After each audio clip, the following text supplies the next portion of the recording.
কথায় আছে না, গায়ে মানে না আপনি মোড়ল। আমার হলো সেই অবস্থা। সে মাম্মা যতই বলুক না কেন, এই গেঞ্জি প্যান্টে তোকে মোটা লাগছে। আমার কিন্তু ওভার কনফিডেন্সের ডালি নিয়ে এইটাই পরা লাগবে। গেছিলাম মাম্মার সঙ্গে আমাদের প্রিয় গয়নার দোকানে। মাম্মা এই খিলেন দেওয়া বালাটা এত পছন্দ করেছে, কিন্তু নিল না, কারণ বাবানকে না দিয়ে তো তিনি কিছু নিতে পারবেন না। তাই আমার জন্য এই বালাটা দেখলো, অর্ডারও দিয়ে এসছে, খুব তাড়াতাড়ি বালা চলে আসবে। খাটের কোনায় শোয়া মাম্মার একটা অভ্যেস, প্রায় বলতাম শুয়েও না পড়ে যাবে, আর হলেও তাই।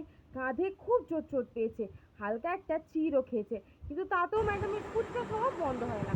একটুখানি বেরিয়েছে তাই ফুচকা ফুচকা করলো, তাই ভাবলাম ঠিক আছে একটু খাইয়েই দিই, নিজের হাতেও আবার খাবে। আর এই যে আংটিটা দেখালাম, এইটা মাম্মা আমাকে আমার জন্মদিনে গিফট করেছে। এই তিনটে হলো আমার ফেভারিট তিনটে সিলভার আংটি। আপাতত এই তিনটেই আছে, ভাবছি কালেকশানে আরও কটা জমাবো। তোমাদের কি বক্তব্য? কমেন্ট করো, ভালো লাগলে লাইকও।